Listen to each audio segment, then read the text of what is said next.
Good morning. Good morning. It is the Bankroll challenge, or is it the single entry challenge? I forget where we were at on the semantics. We are coming off of an interesting week. That was me channeling Levitan right there. No, we are going to talk about my week 5 DFS lineups. I was on record last week as putting 2 teams in the SPY. You know, last week or 2 weeks ago, I had it was 3 weeks ago in the SPY. I had one in the little SPY that won for $10,000, but we weren't allowed to put it in the spreadsheet. So then we since corrected, and we're now playing 2 SPY lineups that are on record in the spreadsheet. Last week we bricked out. This week we're back in the box. We're back in the box with a min cash. What's up, guys? Good morning, Willis. Good morning. Papa, man, that's a tough one for this early in the morning, man. So yeah, we're going to run through these lineups. We're going to run through the Bankroll Challenge, Listener League. We could even look at a FanDuel lineup. You know, when you say on FanDuel, all those A's are for how long it takes for the scoring to process. Just looking at a pretty nice lineup here. We'll never know. It says it's in first. So we'll cover all of these. If you guys got questions from the slate, I will try to hit those. But this is me looking at the slate, looking at these lineups now with a fresh eye. So this was the lineup I put in the big SPY. This is the one that has over 5,000 people in it. You got the big top prize there, 100,000. Now, I actually tweaked this one yesterday morning after the Akins news. He was ruled out. I knew I wanted to do a Deshaun Watson double stack. And my thought was, I didn't love the bring back options on the Jags. And I know this is going to be blasphemous as a Laviska Shenault super fan, but there were so many wide receiver plays I liked on yesterday's slate that I kind of wanted to punt off the bring back with Eifert. And I know it's gross and all that stuff, but I wanted to get in Ridley and Nuke. And that's what I had in there currently with Fuller and Brandon Cooks. That was my default lineup that I was rolling with. However, when Akins was ruled out, that made Fells a much better play at 3,400 than Eifert. And so I knew I had to get Fells in, which then brought me to an interesting decision. Am I going to triple stack Deshaun Watson, which is what Leone did to great success? I didn't have the stomach for it. And honestly, I didn't even consider it that much. So what I did is I did Eifert to Fells, and I did Cooks to Shenault, which, again, neither of those were bad plays by themselves, but I ended up losing a lot of points by getting off of Cooks. And that's something I think to think about, where I had never thought about the triple stack in that situation. And I'm still not entirely sure. It would have had a domino effect on my lineup. Basically, what Leone did is he did that triple stack, and then he was able to get in Hopkins and Zeke into his lineup. So that's something for me to think about, because I like Cooks. I had him in my lineup, but he just, based on how I wanted to stack and construct this, I then couldn't fit him in my mind. I didn't consider the triple stack. But I think what we've kind of learned now at tight end is you can punt it off in a lot of ways. You can punt it off with Adam Troutman at the Stone Min, the thesis being the other plays it allows you to jam in. Or you can just punt it off in an onslaught. Like if you're betting on this game, and it's similar a couple weeks ago to the Cowboys, I saw people tossing Dalton Schultz in as a triple stack with 2 Cowboys wide receivers. It's like you're making a bet on this game to go off, even though a lineup like this isn't going to win the Millie Maker, because you need everything to go right. And every time Cook scores a touchdown, that means Fells not scoring a touchdown. Every time Fuller does something, that means Cooks isn't doing something. So you can see how you need to be perfect in the really big stuff. But in this stuff, that's, 5,000 people or less, you can just be really right about one game and get enough of a performance from those three guys to make it worth it. So it's something that I want to reevaluate too. If I feel confident about a game environment or a stack, is not being afraid of the triple stack, specifically if it involves the tight end, which we've seen to just be so erratic, and we are eliminating our decisions by going for a really cheap one and a guy in a game environment we already like. So otherwise, this lineup, and you guys will see here in my other SPY, I had 3 guys that I had in both lineups. I was my conviction plays, dare I say, were Mike Davis, Antonio Gibson, and Hopkins. Those were the guys I wanted to play in both of my lineups. And it worked great on Davis and Hopkins. I mean, this is kind of what I expected with Hopkins, that he was going to come in under owned. You just see how construction was settling by Sunday morning. And there were 4 running back plays. Everyone wanted to play. They wanted to play Zeke. They wanted to play Mike Davis. They wanted to play CEH. And they wanted to play Kareem Hunt.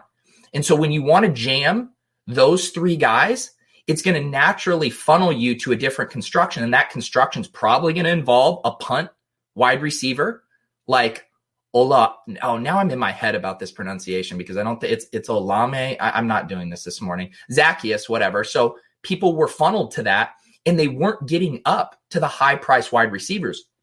And I know everyone likes to jam the top running backs, but DeAndre Hopkins, he's this year's Michael Thomas. Maybe not quite on that level, but he has the floor and the ceiling of these running backs. So to me, to get a guy that I even liked better than Kareem Hunt and these guys, I thought he had a similar floor and ceiling at way less ownership. And so DeAndre Hopkins was a must play for me.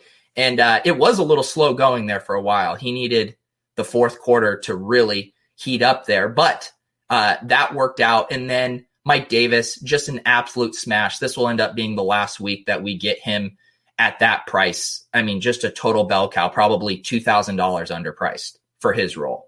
And I don't know if it's just still like the name value recognition. People just get freaked out because it's like, how could Mike Davis be this crusher? But I mean, he's Christian McCaffrey right now, like just full stop. So we'll see what his price jumps up to, but he was a must play for me. And then Antonio Gibson, I don't mind. I know some people get squeamish going down to these cheaper running backs. I didn't mind it at $5,000. His role had begun to expand. And, J.D. McKissic was an issue. J.D. McKissick's still on the field for a ton of passing downs. But the way this game started, Gibson had 3 catches in that first quarter. I thought, all right, we're going to be good to go here. And then that offense was just absolutely atrocious. And then McKissic stole a lot of snaps. But it still didn't kill you. I mean, it really didn't kill you. I think the guy who got first place had Antonio Gibson in his lineup. Yeah, first place Antonio Gibson. He also happened to have Chase Claypool. How do you get on Chase Claypool at 4,100? That one I don't get. This is a wild lineup. Bridgewater, Davis, Anderson, fine, that checks out. But no bring back. You would think you'd have Ridley or Zacchaeus in that. He does a one-off Crowder. He does a one-off Gibson, which fine. A one-off Claypool. And then double tight end Kittle and Kelsey. No other correlations. These are the kind of lineups we talk about having to get everything right. I mean, this is getting everything right. No correlations there. It was just pick by pick. I'm going to get everything right. And he had 2 things he didn't get right: Gibson and Kittle. Everything else was a smash. The Ravens D paying up at defense. That was sharp here. Let's see. Let me catch in on the chat. Showdown thought leader, rest in peace. I know, man. My buddy Mike Zakarian, he shipped $19,000 last night. I took the night off. The first showdown slate I think I had missed this year on an island game showdown slate. My buddy Mike shipped it. Let's not look at the Bankroll Challenge League. I'm just a $10 donation. Yeah, we'll get to that. Yeah, I did the same thing, scared of the triple stack.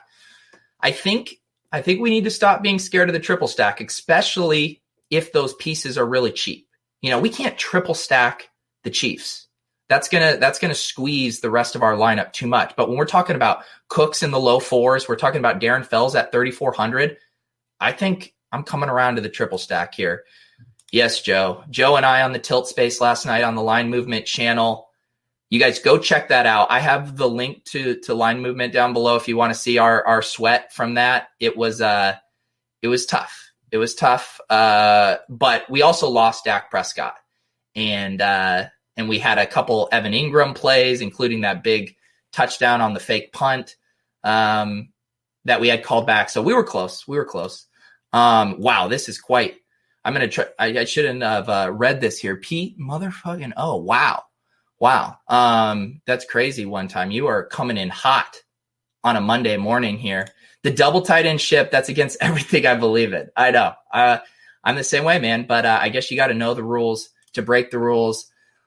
Let's see here. Jamarius in the RotoGrinders chat. Did the game script give you pause on Gibson? I know what you're saying, because what was weird about Gibson's role is he had actually kind of iced Barber, and he had the early down work kind of locked down, and yet McKissick was kind of the thorn in his side. So I see what you're saying. If they got down, how that would play into his workload. My thought was his role had continued to grow each week, and as much as it was probably a bad spot for them, it's still really hard to predict game script. And he's also a very good talent. He's a guy that can bust off big plays. He was going to projected to get goal line carries. And again, at $5,000 at relatively modest ownership, it just doesn't kill you. It just doesn't really kill you. So it was something where I really wanted to play Hopkins, and I was going to have to get cheap at a couple of spots to do that. So I was okay with it. It was kind of a necessity for the lineups, and I just liked the blend of floor and ceiling at that price tag and ownership. And we didn't see the ceiling, but he didn't kill me. 10 points at $5,000 does not kill you. This lineup min cashes, it could have been a bit better. Early on I had like I said, I had Ridley in there with the Cooks lineup, and I think that Ridley Cooks lineup would have done better. I kept that actually in another lineup, but I would have to go dig for it to see what that put up. But that was this lineup here. We get back in here. Let's do the accounting right now. 150 right here. Gotta update my spreadsheet on the show. It's good TV. Did my conditional formatting work? Yes, it did. It turned green. 722nd place. What was the cash line? I can't do this on camera. Do you guys like watching this? Is this like interesting to watch me fill out the spreadsheet? I'll do it later, but I did want to put that in there. Now let's head over to the Baby Spy. The Baby Spy, this was another construction that because I saw, and Leone got me on this, of basically we saw a lot of movement on Mahomes' ownership late in the week, and Dak's ownership, who I think we all assumed was going to be much higher earlier in the week, he ended up being the odd man out. Everyone was playing Mahomes, everyone was playing Watson, and everyone was playing Bridgewater. And Dak Prescott's ownership, as we see here in this spy, down to 10%, which is just extremely palatable for a team that keeps throwing for 500 yards in a great matchup against the Giants. And so then my thought here was, okay, I want to stack him with Gallup and Lamb. I know those guys are going to be relatively low owned, and they're affordable at $5,400 and $6,000. But then the bringbacks were tricky because Slayton was going to be super chalky, and so was Ingram. And so how I've been thinking about these chalkier spots is I don't want to play Slayton and Ingram as a one-off. A few weeks ago, I played a chalky DJ Moore as a one-off, and I was really mad at myself for doing that. Because if the chalky one-off goes off, it probably means the game stack with that quarterback has gone off too, especially at Daniel Jones's price tag. If Slayton goes off as a one-off, Danny Dimes is going off too. So my thought was I need to overstack it. I really need to go all in on this. It gives me a unique lineup and gives me access to the full game without being too chalky. So that's what I did here. And it honestly worked out. Slayton paid off his price tag. Ingram could have had such a bigger day. He had that touchdown called back. That was brutal. Lamb and Gallup were fine. And Prescott leaves that game early. They were going to have to throw a decent amount more there to end the game. So I don't mind this lineup. I still got in my favorite plays. Like I said, Mike Davis, Gibson, and Hopkins, the same three I had from that other lineup. And then just around this other game stack. So I had a fairly tight core and then just played two different game stacks around it. This one missed the cash line by a little bit more. What was the cash line here? 450th, and I finished in 582. So 155 to, let's see here, 159. So I missed the cash line by 4 points. I mean, if Dak doesn't leave early, we get one other Ingram, yada, yada, yada. We could have double upped min cash Pete here. Could have been double min cash Pete. But these ownerships on the Cowboys, like, how are they this low owned? I mean, this is the stack I thought everyone was getting off of because we all thought it was going to be too high owned. Old Pete would have galaxy brained himself off of this stack. Totally. I would have said, no way. Everyone's going to have it. But again, it goes back to people getting funneled to a default construction. When you were jamming in those high-priced running backs, people needed to save more money at wide receiver. So even just a few different things, like getting a Lamb and Hopkins in here, just put me on a slightly different construction than a lot of people. All right. Yeah, I'm struggling this morning.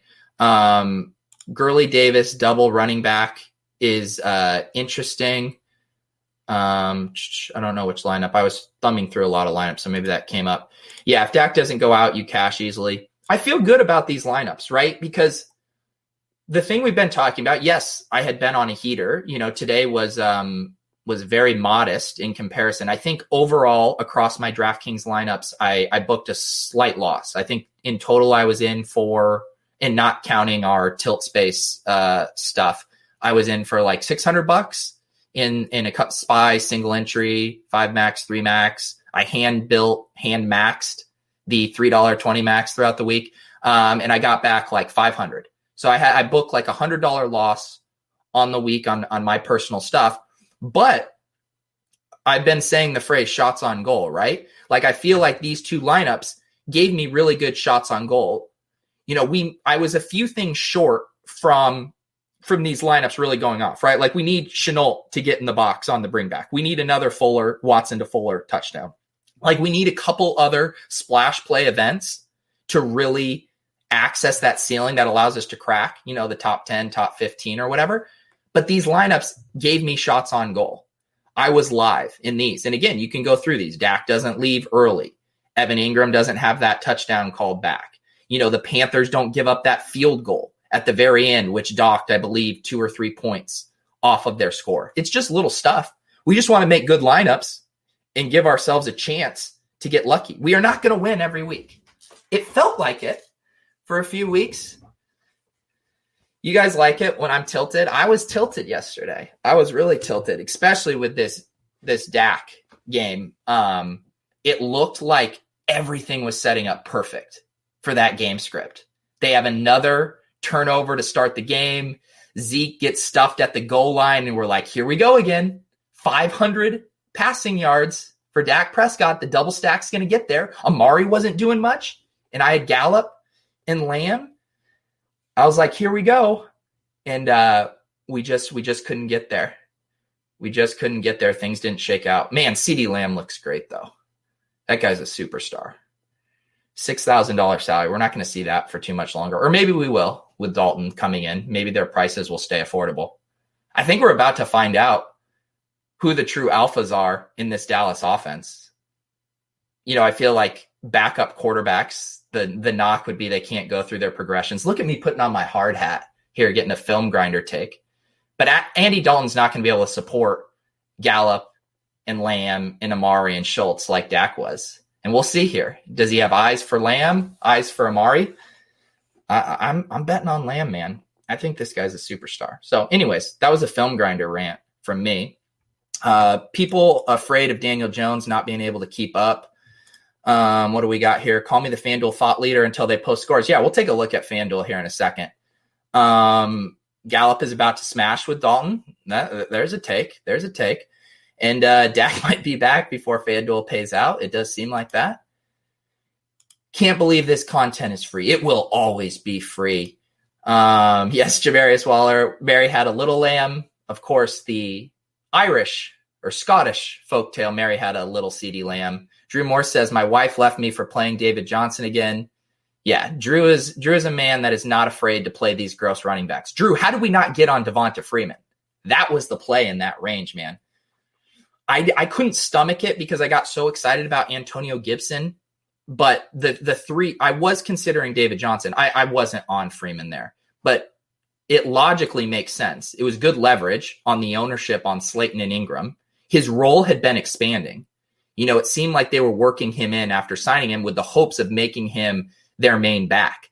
But it still felt a little gross. You just don't know. Is Gallman, is Lewis, is it going to be this three-way split? Are they going to be down a ton and Freeman's not going to catch passes? But man, Freeman was that play. He was the good mid-fives play that had access to a ceiling and nice leverage. I wish I would have thought more about that. I did. All right, let's check in on the Bankroll Challenge League. If you guys have any other questions, I will get them.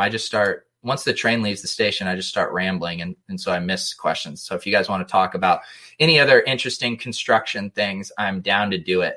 In first place, we have Mad Ose. See that? I need like a phonetic pronunciation next to all of these names. But let's check out this team here. Really nice double stack, Mahomes to Watkins and Kelsey. Again, the nice thing about the double stacks when you go with one of the cheap options is you just have to be right in a big way about one of them in a field size like this. We only have 150 people in this. Should we make it bigger this week? Should we make it 200? Can we fill 200? Maybe after I review this, we'll spin this up and we'll make it 200. What else do we have here? Brings it back with Ruggs. Love that call. At 4,700. I saw a stat today. Let me read it to you. Henry Ruggs, he's averaging 29.5 yards per reception, and he only has 6 receptions on the year. Just an absolutely massive average depth of target. Pretty impressive there. So I love that. And then he had 3 running backs there, the 2 of the chalk ones. Elliott, Mike Davis. Not a surprise to see Antonio Gibson, a little bit higher ownership in the Bankroll Challenge League because you guys are sharp. And then he played Slayton as the one-off. Now, I don't love, we were just talking about that. I don't love playing the chalky one-offs, but it can obviously work. And I think it's especially fine in a contest field this size. My guess would be that this individual built their lineup and built it around their double stack with the bring back, got in their running back plays that they wanted, and then had less than $4,800 left and was like, hey, Slayton's a good play, which he was, and he fits. So I don't mind that. I don't think it's something you want to do for larger field stuff, but I don't mind that play at all here. But really nice lineup there. And then getting the Browns D, I was kind of punting it off at defense like usual. What did I do? I had Panthers, I believe, in both. Yeah. So getting up to some of these higher priced Ds that got 13 points or, some of these, who else went off? Did everyone have Browns in here? Wow, look at all you guys. All you had the Browns. There's a Dolphins. Now that's a nice play at 2,400. But anyways, congrats to Comad Oze. Very nice lineup. Ships the Listener League. Here we go here. Is there a single process-related reason you can think of to look at Claypool last week? I honestly can't. Let's pull back up this winning lineup from that had Claypool, and this is what I'll say. I mean, his handle is Steelers 1482. So might have been a little bit of a homer pick here. This is why I have a hard time doing it. And it's not because it's just so off the board. It's the price tag. At 4,100, that's cost prohibitive to me at 4,100. If he's the Stone Min, I mean, I can see it with the likes of Claypool and Olamide and Jeff Smith. So he's coming off of a 4-target game. He'd been hovering here at a couple targets. I guess you could say, he had a touchdown. I don't know. We assumed he would be the 4th wide receiver and maybe the 5th target if you include Ebron. We had Deontay Johnson back. We have Juju, and we have James Washington, who runs as the 3 there, and then Ebron. At 4,100, in a game environment that wasn't projected to be a total shootout, I don't know how you get on him from a good process standpoint. I don't know. So it did take an injury, right? Deontay Johnson left the game, and I mean, I haven't seen the snap splits, but I assume the majority of his snaps all came after that injury. And also, there's, the coaches talk about, feeding the hot hand. I mean, how are you going to take Chase Claypool off the field when he's scoring a touchdown every time he touches the ball? So, yeah, I mean, a sick play. I don't think it was a good process play, but man, he's the one with the $100,000. And I'm the chump here talking into a mic at 10:30 a.m. on a Monday. I thought the KC game was going to have higher ownership, everyone Galaxy branding each other. Yeah, this is a new trend. And I was talking about it with Leone and Holka last night, but we have to be cognizant to these moves in ownership late in the week. Because think about how this happens, right? People come out with their content earlier in the week, the first looks, and people point out the best points per dollar plays. I'll pull up Derek Carty's projections when we're doing the Swolecast. I'll sort by points per dollar. I'll be like, wow, Darius Slayton's an insane value. Wow, Brandon Cooks is an insane value again. So is DJ Moore. You see that stuff. Then the content hive mind gets rolling throughout the week, and everyone's talking about these plays. And then there's the reaction to it. Everyone's saying, okay, everyone's talking about Darius Slayton. Yeah, he's a good points per dollar play. Yeah, it's a pace-up spot. Yeah, he's seeing a ton of air yards. Yeah, the Cowboys suck against wide receivers. And then come the Boo Birds. Then come the contrarian GPP players. Then they say, well, he's too chalky. His downside risk isn't baked into this ownership percentage. He doesn't have a high enough target floor to warrant this kind of ownership. And then the pendulum starts to swing back a little bit. And then what we have to do as DFS players on Saturday night and Sunday morning is decide, where did that pendulum end up? So on Dak, we saw the ownership getting out of control, and then it started to swing back. Everyone wanted to play Mahomes. And it ended up becoming a palatable play. And this is why I actually think it's a combination of looking at updated ownership and also building out. I don't play cash, but I think building out like cash-like lineups or chalky lineups is really helpful because you see the constructions that people are going to get on. And when you do that, you start to have these light bulb moments of, okay, Dak Prescott isn't going to be super owned. Everyone's going to be playing Watson, Bridgewater, and Mahomes. And I'm talking about in these smaller contests, right? The Millie Maker stuff, like none of the ownership on the quarterbacks generally gets too out of hand. But we see in the single entry and 3-max that the top plays, it gets polarized, right? Like if you think about projected ownership in a single entry or 3-max, say a quarterback's projected over 20%, he's probably going to overshoot that in single entry and 3-max. He'll probably be closer to 25-30 because people gravitate to the best plays. And then the middle chunk of ownership probably stays relatively even, like in the, the 8 to 18%. Like those guys will probably be pretty reflective of how they're projected. And then the guys underneath that are going to go way under-owned because people just aren't going to get to them. So that's the way I think about how the 3-max and single entry affects ownership. But yeah, we got to stay on top of it. We really have to stay on top of it because this stuff changes. All right. Let's see here. I will say this, the wide receivers from 3,700 to 4,200 were gross. Yeah. This slate was very condensed. There weren't a ton of options. And that's why I think everyone getting on similar constructions ended up being a big advantage and why I ended up liking this slate because I knew I wanted to pay up for DeAndre Hopkins. And that was immediately going to make my lineups unique. Winner in the Engage 8 had Claypool and Fulgham. That is so sick.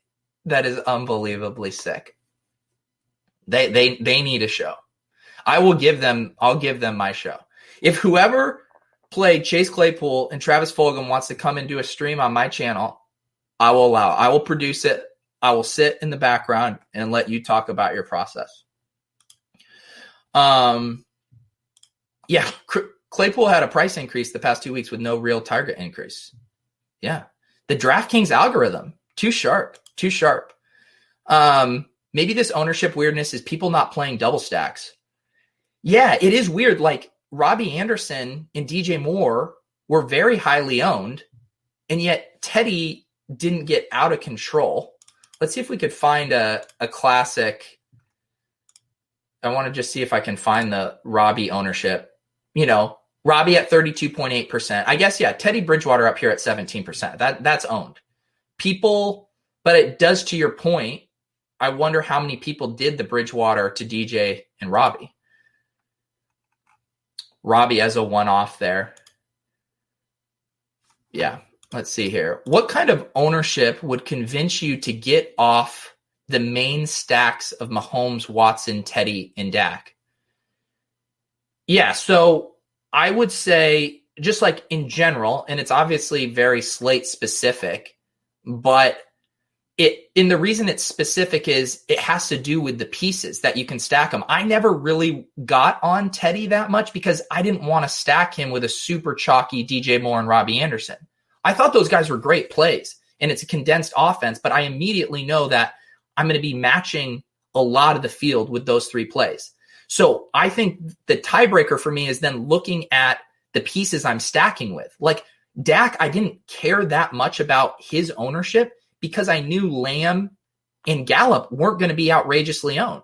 And then Dak, I knew wouldn't get out of control either with the other options. So I think it's looking at who you want to stack him with and how chalky are those pieces. So then in Mahomes, it's like you're probably only going to be able to fit one of Kelsey or Hill. And Kelsey ended up being relative. Let's see, what was Kelsey in this? 13.2%. So actually not that high. So if you knew you were going to do Watkins or Hardman with Kelsey, that's completely viable because, again, none of those pieces have gotten out of hand.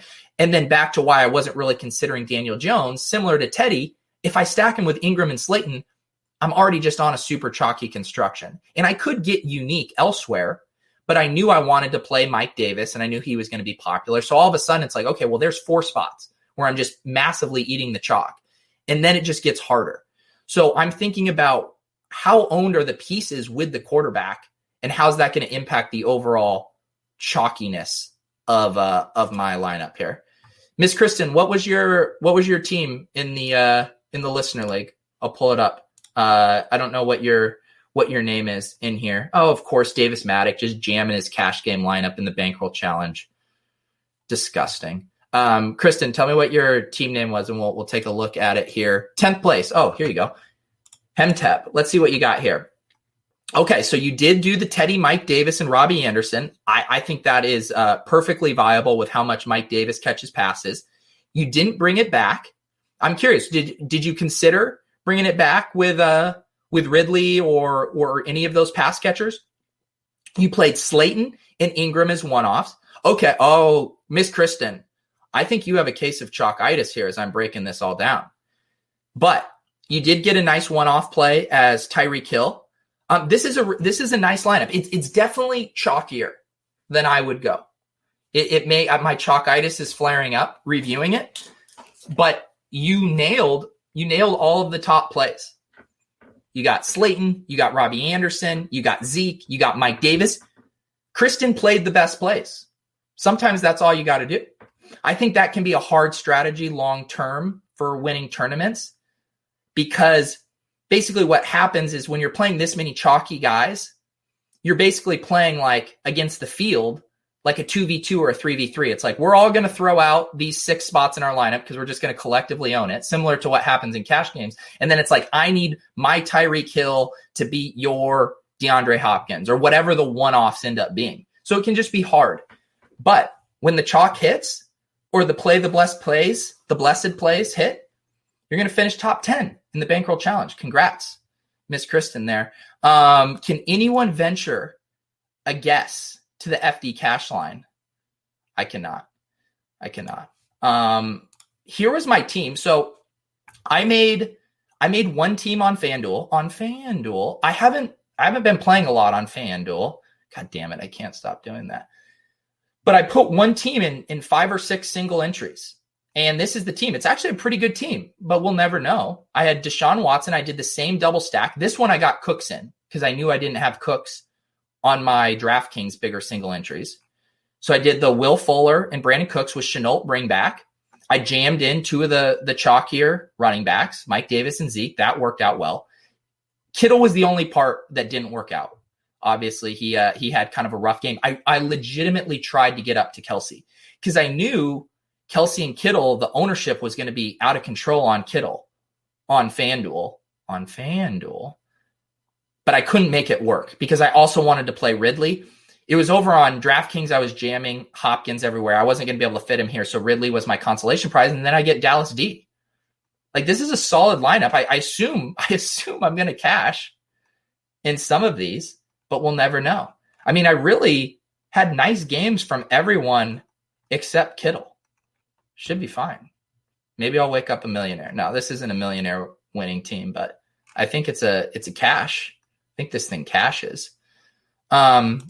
Reese says, most of the wide receiver chalk hit this week outside of the 3K guys who didn't need to hit and more just helped construction. Yeah, the chalk did pretty well this week. Pretty well.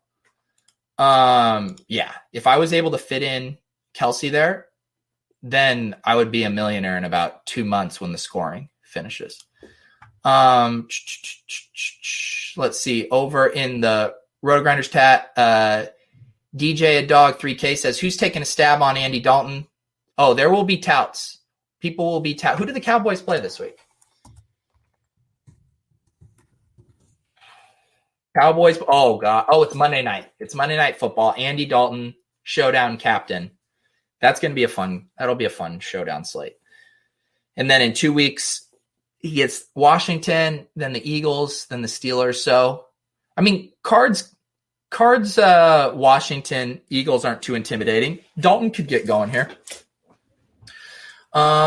Let's see what else we got. Oh yeah, I wanted to spin up the week, the contest for this week because sometimes I forget.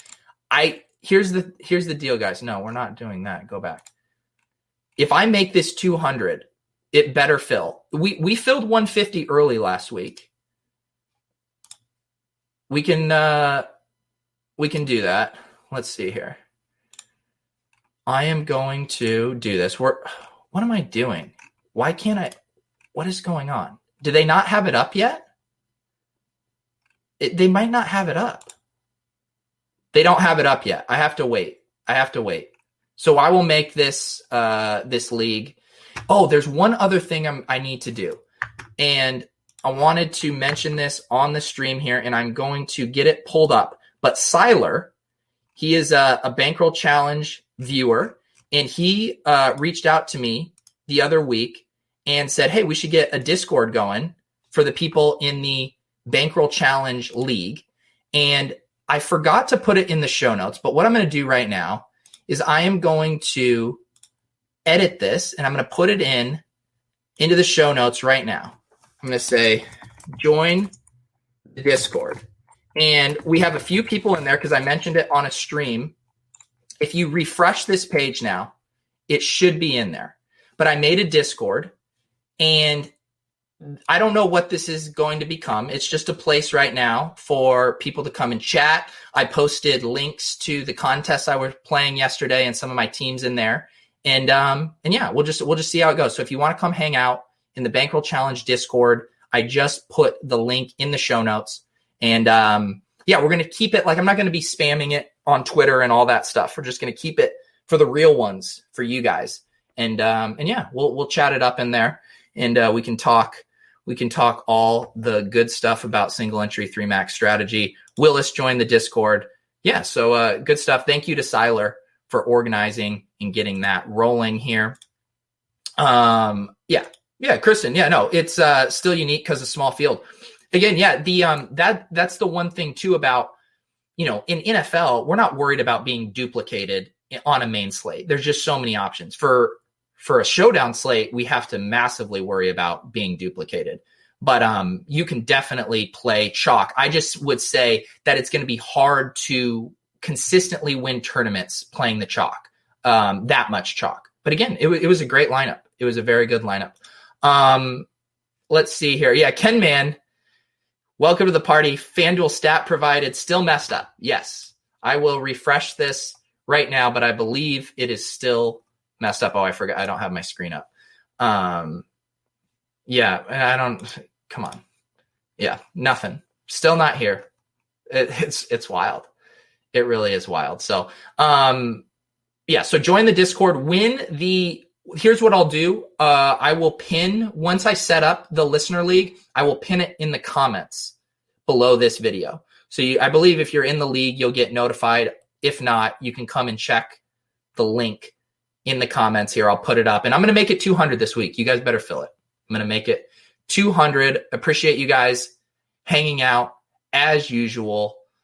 It wasn't a great week. It wasn't an awful week. To me, it was just like a stay the course week.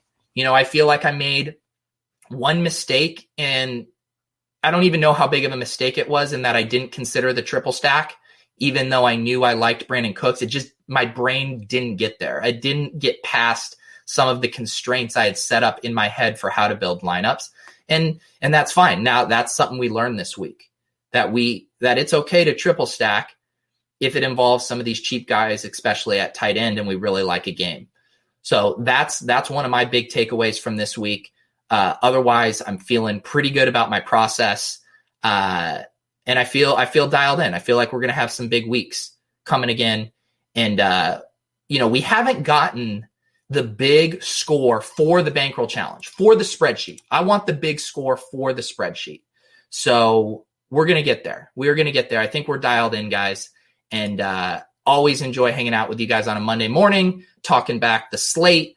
If you guys are not subscribed to the channel, please subscribe. I've been adding lots of YouTube subscribers. It's been fun to see more and more of you guys coming over here. If you're watching on RotoGrinders, hit their subscribe button, hit the like button. You can join the Discord. We'll keep winning together. Thank you guys for tuning in. We will see you on Friday for another Bankroll Challenge build show. Those are at 12 p.m. Eastern. Haven't booked a guest yet, but man, I've been having fun talking with other people who think about tournaments in ways that are similar to me and different. I mean, Eric Beinfor was great. Having Head Chopper, we had Blender, we had Dink. So lots of good stuff. Like these two shows are meant to be like those companion pieces for how to think about a slate, how to think about building lineups, and then how to look back and review your process, not just the results, but how the process went. So honestly, if you're trying to get better at DFS like me, I think you'll enjoy that show on Friday, especially where I just ask questions that I'm curious in knowing from other smart people. So that's the deal. We will see you guys next time. This has been the Bankroll / Single Entry Challenge.